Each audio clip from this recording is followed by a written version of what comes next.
Amados, la Biblia dice en Proverbios que el adulterio acarrea afrenta y vergüenza. Y yo sé que me están oyendo personas, y reitero, a las cuales Dios quiere perdonar en su misericordia. Mire, en los tiempos de Jesús encontraron una mujer en esa conducta, en ese pecado. Dice la Biblia, han leído ese pasaje, ¿verdad? Está en Juan, que la trajeron delante de Jesús avergonzada y le dijeron: maestro, a esta mujer la sorprendimos en el acto mismo de adulterio, y cada uno traía una piedra porque iban a cumplir lo que les leía al principio, y era la norma de apedrearlas. Ella estaba cabizbaja, avergonzada. Esta mujer no tenía autoridad para defenderse, porque lo vergonzoso del pecado es ser descubierto, hermanos míos, y tener adentro el cargo de conciencia adicional. Luego el rechazo social que eso produce era más terrible, y ella no tenía que hacer, agachada, allí estaba. Hermanos míos, tiene que ser terrible esa experiencia. Jesús escribía en tierra y los hombres presionaban. ¿Tú pues qué dices?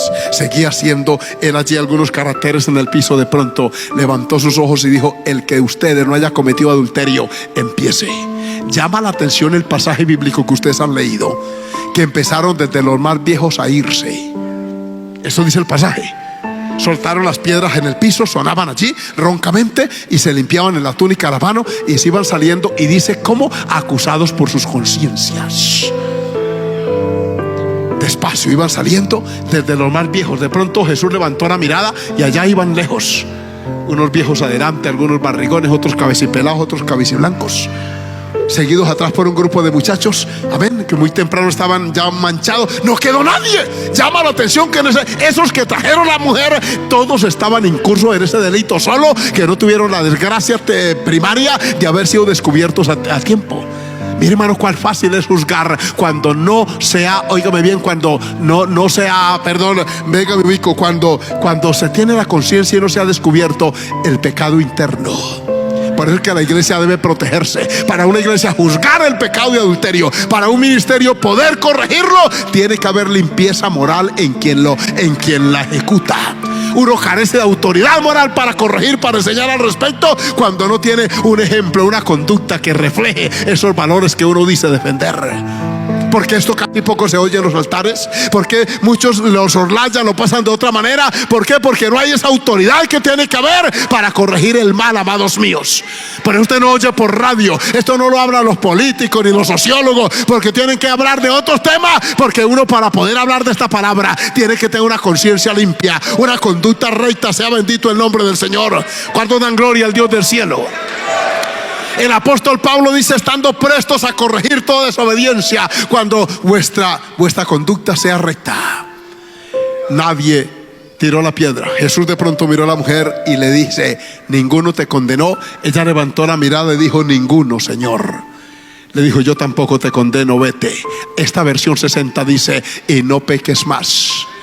Una versión antigua de las que yo tengo dice: y no adulteres más. O sea, para ese daño, frena ya en el nombre del Señor. Y yo estoy seguro que esa mujer, a partir de entonces, toda tentación que vino a ella fue rechazada. Ella se acordaba de esa vergüenza, de esa afrenta que produce, hermano mío, ese rechazo social, ese señalamiento. Verla por la calle y decir: aquella mujer la encontramos en esta conducta. Eso tiene que ser terrible. Andar con la cabeza agacha, hermano, como la samaritana que tenía que ir a sacar agua al mediodía, porque en la mañana o en la tarde las otras la correteaban, la perseguían. Era una mujer pecadora.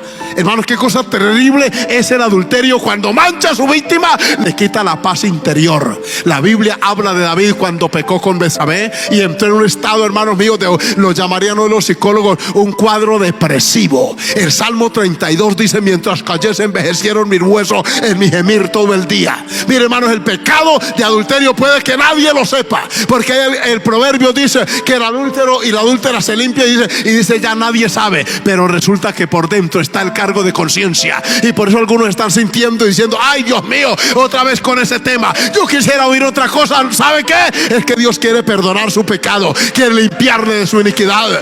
¿Cuántos alabamos el Dios de la gloria? Una vez yo exponía este tema en una ciudad costeña, en un coliseo estábamos exponiendo, porque esto hay que hablarlo en público y en privado. Jóvenes que me oyen, nosotros tenemos que abrir la palabra y decir a usted que ahórrese la desgracia que esto acarrea. Y se fue el pueblo, vinieron algunos a aceptar a Cristo, oramos por los adúlteras y se dispersaron. Pero una mujer joven de unos 30 poco más años, ella quedó llorando en esa plataforma y le daba puños allí y hacía sonar aquello, y esa mujer lloraba. Entonces yo sentí ir a orar y esa mujer empezó a llorar y a decir: pastor, mi marido está lejos, mi esposo es un temeroso de Dios, pero mi esposo se ausenta por su trabajo. Él trabaja en una empresa que lo sacan del país a veces, y en esa circunstancia él, óigame bien, él cree en mí, pero yo he manchado, pastor, mi moral, mi testimonio. Cuando nos conectamos por internet y él habla con mis hijos, él le dice ahí en la pantalla: usted tiene la mujer más santa del mundo, la mamá mejor de la vida es la vuestra, cuídela, hijo, por favor, usted es tan pequeño, ustedes no saben qué tesoro es su mamá. Y cuando él le dice eso y yo oigo eso, yo quiero que la tierra me trague, porque yo no soy la persona que él dice que yo soy. Pastor, yo no puedo con este cargo de conciencia, yo tengo que confesar mi pecado, tengo que decirlo. Yo le dije: la Biblia lo dice en Proverbios 28, el que encubre su pecado no prospera, pero el que lo confiesa y se aparta alcanza misericordia. ¿Cuántos alabamos al Señor? Pero ella me contrapreguntó y me dijo: pastor, se desbarata mi hogar, mi esposo es un hombre fiel, yo sé en mi alma y percibo que ese hombre teme a Dios, ha vencido tentaciones, ese hombre ha tenido ofertas del diablo, pero él por amor a Dios es un hombre de oración, de clamor, de palabra. Yo no le puedo decir esto.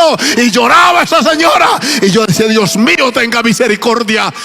Toda esa miseria, todo ese cargo de conciencia, esa infelicidad, esa ausencia de sueño y de paz interior, todo por un rato de placer. Para evitar eso fue que Dios dijo en su palabra: no cometas ese tipo de pecado, iglesia. Es para evitar esa amargura que produce esto, que el Dios del cielo dice: por favor, no caiga en esa condición.